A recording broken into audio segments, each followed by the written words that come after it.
Yeah, I thought it was very problematic what we saw in that first game. And if you're going to point to a reason why, perhaps that is it, Jody. And then you look at some of the snap count totals. When you see Jordan Davis, as effective as he is, playing a third of the snap counts. Now we know coming in, his history in college is he's not always on the field, and conditioning is you're talking about a 300-something pound monster in the middle. You got to work on conditioning.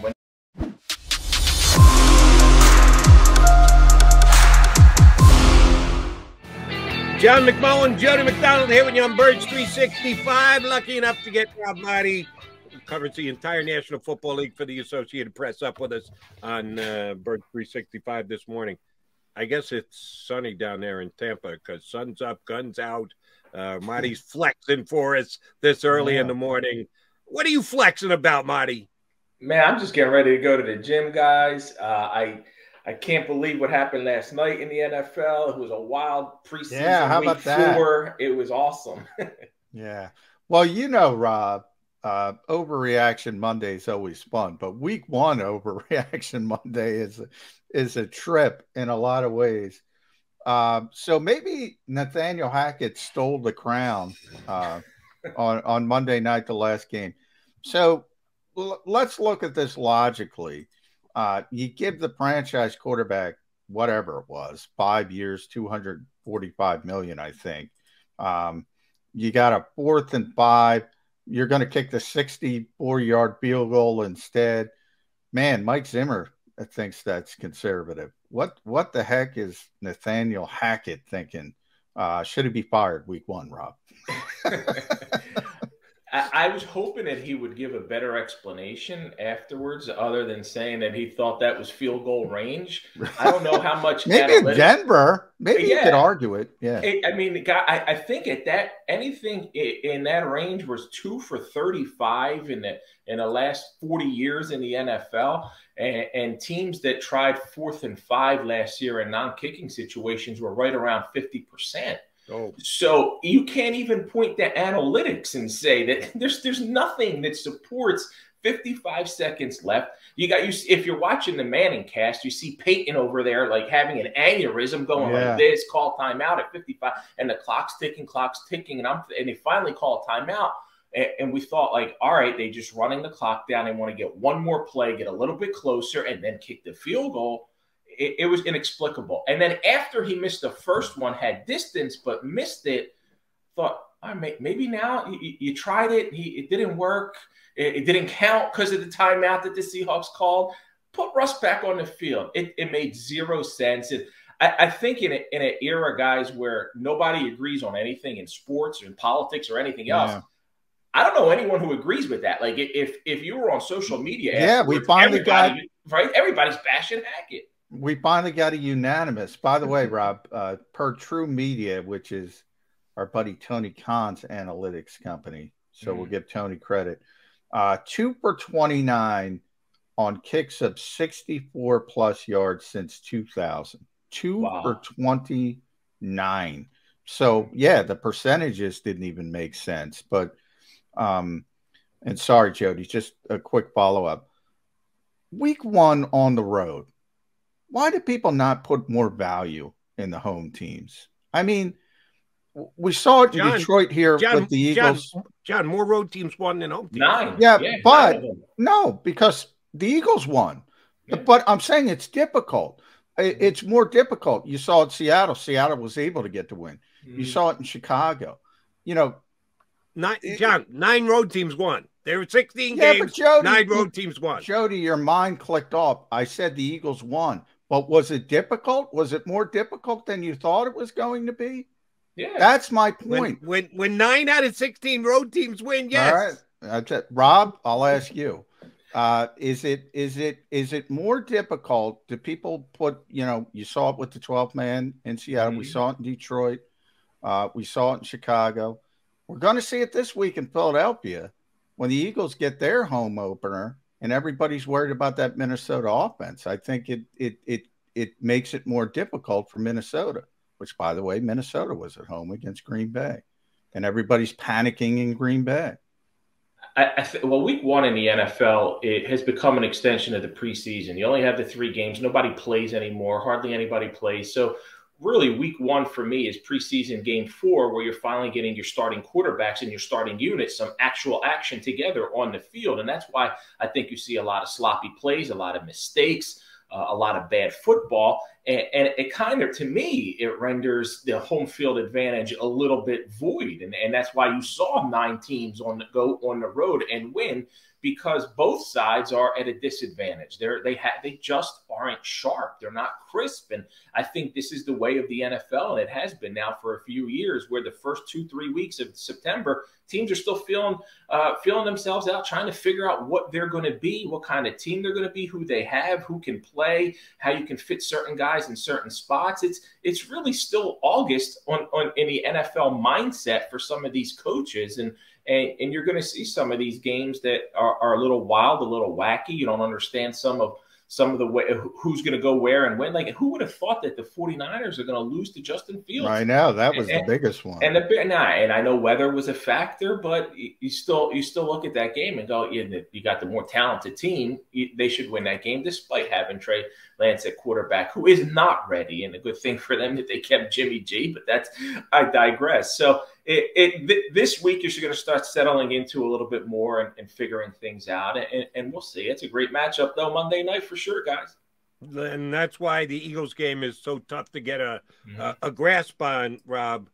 At least I've been pretty outspoken. John, not as much as me. I think the Eagles the pendulum has swung too far with their we'll do less and get more out of it because guys won't be hurt the way they handled their preseason. It sure as hell looked like it on the defensive side. But on the offensive side, they put up 38 points and they look great. So it doesn't validate the point one way or the other that we're perfectly fine. We came in healthy and the offense looked that great. So we've got them. But your defense was awful and couldn't tackle and let a mediocre Lions offensive team stick a 35 on you. Analyzing the Eagles and the way they go through preseason, nobody's going to argue that they believe in the less is more philosophy. Right, wrong, or indifferent here in Philadelphia? Yeah, I thought it was very problematic what we saw in that first game. And if you're going to point to a reason why, perhaps that is it, Jody. And then you look at some of the snap count totals. When you see Jordan Davis, as effective as he is, playing a third of the snap counts. Now we know coming in, his history in college is he's not always on the field, and conditioning is you're talking about a 300-something pound monster in the middle. You got to work on conditioning. When do you do that? You do that in the preseason. You do that in training camp. Really, guys do it now all year round, but you better hope by training. So I don't understand some of the matchups. And then just looking at some of the other things that Jonathan Gannon was doing, Hassan Reddick and Josh Sweat dropping into coverage on a play, a few play, like you're not maximizing what you have in the talent that you have. Last year, the excuse was they're still getting familiar with Jonathan Gannon, doesn't have the pieces yet to fit the defense that he wants to play. Well, Howie went and got you some pieces. And we saw one of those pieces, James Bradbury, get a pick six to help you get that 38 points. But I think that the pressure is on him. And now if you're giving up 35 points to the Detroit Lions, you got a high-powered, high-octane Minnesota Viking offense led by Kevin O'Connell, who seems to have implemented some of the offensive schemes that he brought with him from the LA Rams, with Kirk Cousins looking as efficient as he did the other against the Packers. Justin Jefferson's a monster. They didn't even have Jalen Reagor. They didn't need him for an offensive snap. He returned one punt. One 4 yards, 7 yards. I don't know. They only used 3 receivers. The only 3 guys got, and when you got Justin Jefferson and Adam Thielen, probably all you need are 3 receivers. But it's going to be a difficult challenge. But it stands to logical thinking, if Jared Goff and that awful Lions offense from last year comes in and puts up 35 points on you, it could be tough against Minnesota, and we're going to see how Jonathan Gannon adjusts and what he can do. But I think there's certainly some problems to carry over from lack. Well, that's where Rob. That's where South Philadelphia's got to come in. I mean, home field advantage is a big thing. Nothing. Go back to the championship game. I thought Minnesota was going to win that game. They had the #1 defense in the NFL, and they got blown out of that place because you could hear the noise across the river in South Jersey. John, I don't know if they got blown out because of the fans as much as they got blown out because Nicky Foles was on fire and nobody was going to stop the Eagles that day if they played that game in Camden. I don't care where I do think field they were going to win that game. I do think people forget that game was 7-0. Yeah, Vikings, and they were driving again. They were driving again before the pick six. Chris Long. Jody knows I talk about that play all the time. Chris Long makes the play. All of a sudden, that was the play where you could hear it. People were saying over in South Jersey, and all of a sudden the Vikings wilted. You're right. I mean, they played great. Nick Foles deserves all the credit in the world. But I'm saying, home field advantage means something. Detroit had it this week. Philadelphia will have it this week. Now, the tackling is what I want to talk about on defense, because that goes to Jody's point and your point as well about getting ready, the preparation. The Eagles missed like 16 tackles. Is that just sort of baked in that it's going to improve? Because that's, as you said, it's almost like the new age preseason environment. That's got to get better, right? I mean, you would think. Yeah, and that's only going to get better by playing games, because even guys in practice, they don't tackle to the ground in training yet, right? So that's when are you going to be tackling? You would have to be in the preseason games, and then now, since a lot of guys aren't playing, it carries over into the first couple of weeks of September. But we have these conversations every September, man. I think of that, like I go back last year and the year before, and I go, this is first 2 weeks of the season. It's just sloppier football. And then in 2020, when there were no preseason games because of the pandemic, it was just sloppy football the first 2 weeks. And I think if these kinds of things are happening by week 3 against Washington, then you're concerned that there are bigger issues at play here. But I think it's going to take the Eagles a couple weeks to figure things out defensively. And we'll see how it plays out. They were fortunate enough that they got enough points in week 1 to get a W out of that game. And the way the NFC East is stacking up, with Dallas just dropping off now, forget that. They're a last place team. They can survive some growing pains in September. Part of that sloppiness, and oh, by the way, shout out to my guy, Derek Barnett, didn't have any penalties.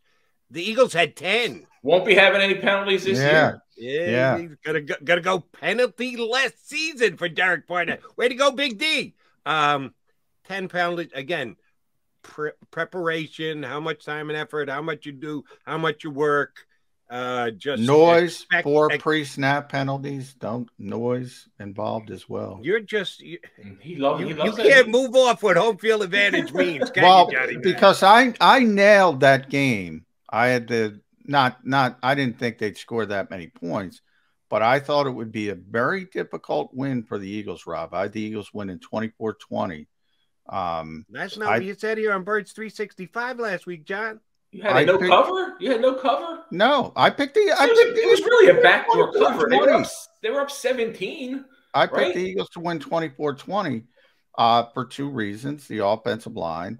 I didn't even know it was going to be like that. I'm telling you, Rob, that place, if the lines ever get good, that place is going to be a difficult environment to play in, because it's you've been to Ford Field. It's such a small stadium. It's low. The ceiling's very low. The Eagles, A.J. Brown, the first thing he said was, we couldn't hear. We couldn't communicate. They only had 2 false starts. They had 2 12-man penalties. But Shane Steichen, and this is the larger point, very late getting the play calls in. The Eagles were getting out of the huddle, 7 seconds left on the 40-second clock.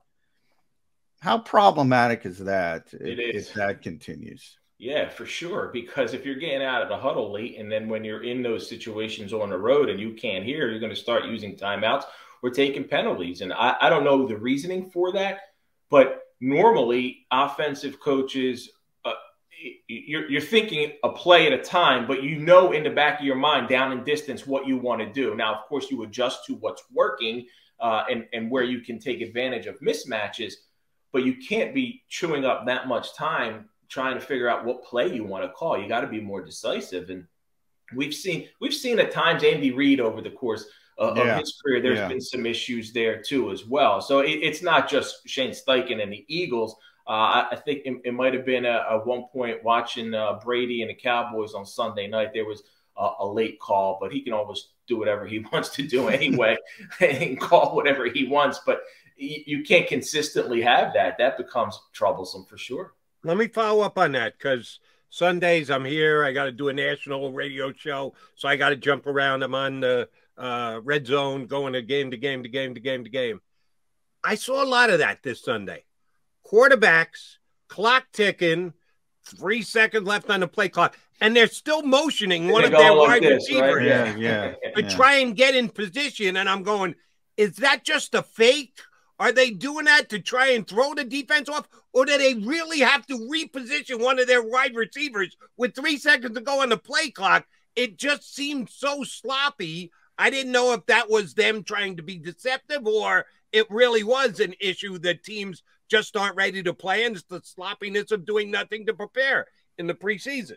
I think it goes to that. It goes to that point, Jody, directly, because if you're not on the field together in these situations and know where you're supposed to be, it's going to lead to a little bit of indecision and having guys move around and calling timeouts. And you just hope that they can, all teams all across the board in the NFL, that by week 3 that this isn't happening. But I think this next week, maybe it improves slightly, and then we'll see where we at. But it's never going to change, because the NFL's never going to go back to, if anything, they'll go from 3 preseason games to 2, and more coaches are going to hold out their starters and their stars. And we understand why, because you don't want to risk somebody getting hurt in a preseason game. So I don't know how you can fix that.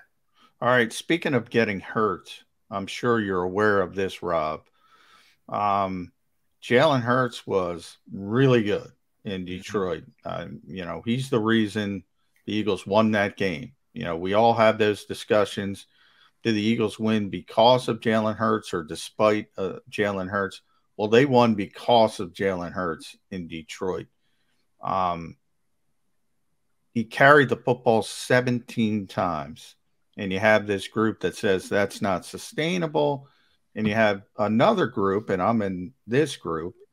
Look, that's what the kid does well. Now, he's not going to run it 17 times every week. The Eagles needed him to run it 17 times to win in Detroit.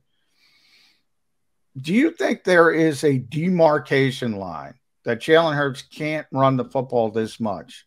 Or are we at the point where you got to build the offense around the kid and take advantage of what he does well? Where are you in that sort of debate?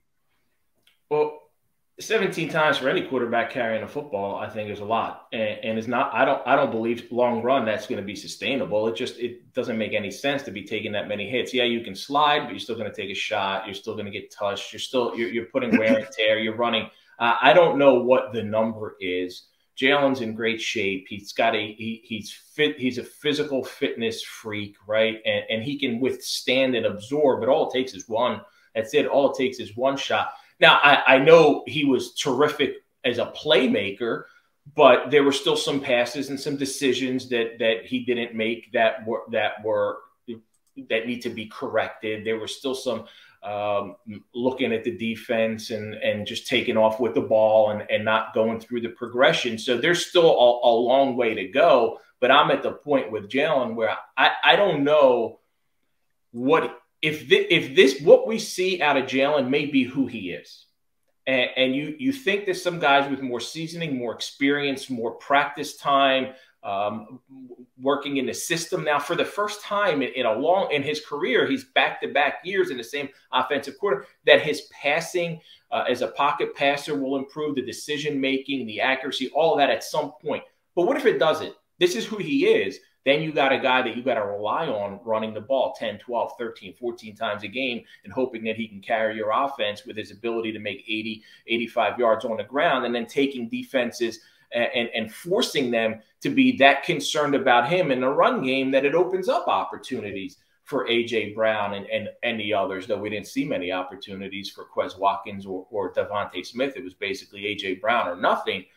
But overall, over the course of a season, 17 carries. What is that going to average out on 17? You can't. No. And I think it's not unreasonable to think that either. It's not a hot take to say Jalen Hurts can't carry the ball 17 times a week. That's just that. I'll tell you, Nick Sirianni will probably feel that way if he was being honest. No, as a matter of fact, he said yesterday, if we got to run it, if Jalen's got to run it 20 times a game, we're going to run it 20 times a game. Come on, so Nick. He did stick to his Nick. guns. And here's the other reason why it's a legit conversation. It shouldn't be the lead point of the conversation, but it's a legit conversation. In the vacuum that was week one, they had to do what they had to do. Absolutely. Good job, Jalen. Love it. Thank you for winning the game for us. But there's the rest of the season, as you just pointed out, and there's the next 2, 3, 4, 5 years. And if the Eagles have to make a commitment to Jalen Hurts and give him 35, 38, $40 million a season for 4 years, that's a little bit of a risky road to be going down if you're going to have a quarterback who a major part of his overall game is running the football and putting the money changes everything. The money changes everything. Yeah. At $2 million. Yeah, I agree with you. $2 million, go run it, Jalen. But at 40, I gotta. And the guaranteed money. Here's where I'm a little bit concerned.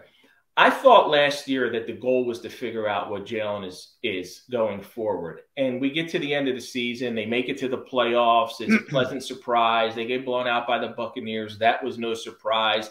And we saw a lot of great plays and playmaking ability from Jalen, but the jury's still out. And then you go this week one, and then we're always trying to make a decision on Jalen's future each and every week. But what if we're sitting here at the end of 2022 and we still don't know? And then the Eagles got to come to that decision. And we're still going, well, he's a playmaker. He can run for 900 to 1,000 yards. He's missing some plays, but he makes some plays. And now are you investing 35, 38, 40 million a year into a guy where about it? How long I've been talking about that, Jody?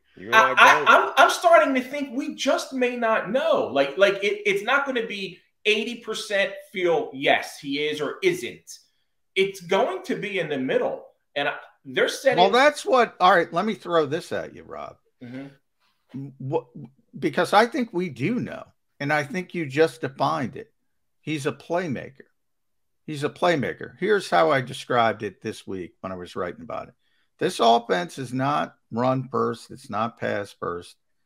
It's Jalen Hurts first now. It is a Jalen Hurts first offense.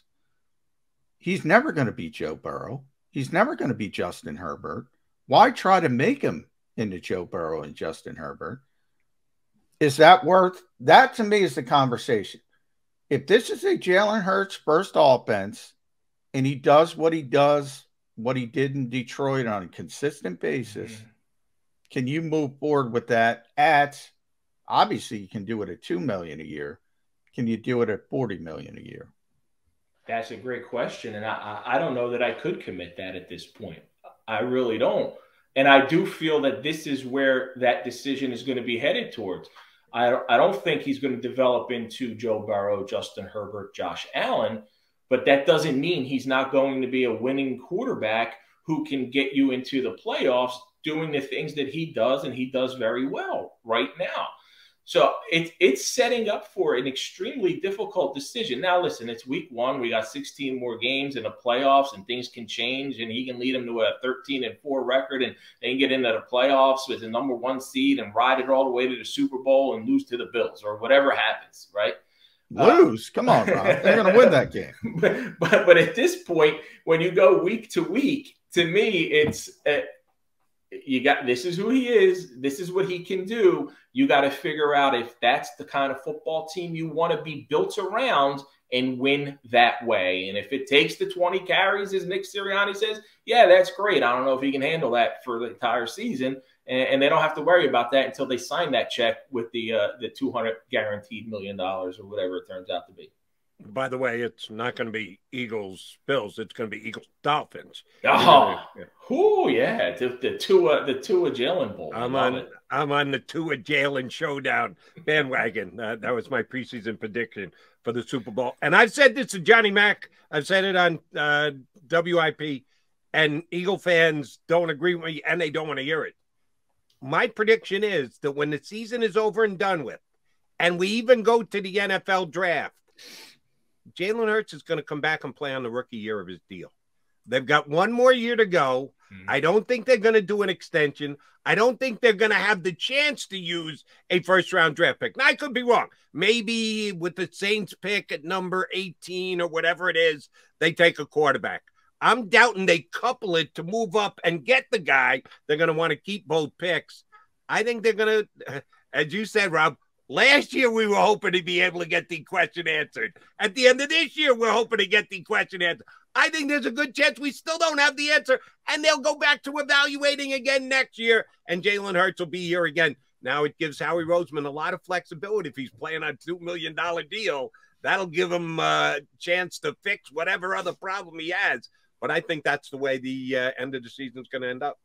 And I don't think that'll be a mistake on the Eagles' end. I think that's smart business for them to do that. I think they've been burned. We've seen it by giving a quarterback a contract extension well in advance. That's got to be. They didn't have to give Carson that contract extension when they did, but they did, and it backfired on them. So I think that's got to play into Howie and Jeffrey's mind. Hey, if you can get Jalen Hurts back on another, keep him here and evaluate him one more year at that.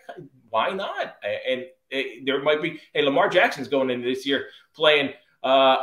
Lamar's betting on himself. And that's just a whole other scenario, and he's on a whole different level. But if the Ravens do that with Lamar, I think the Eagles could do that with Jalen. But we're way down the road on this right now.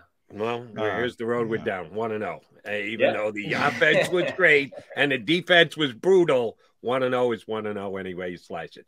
Maaddi, man, always a pleasure. Go get your workout in, big guy. Oh, thank you, guys. Appreciate it. Thanks, Rob. That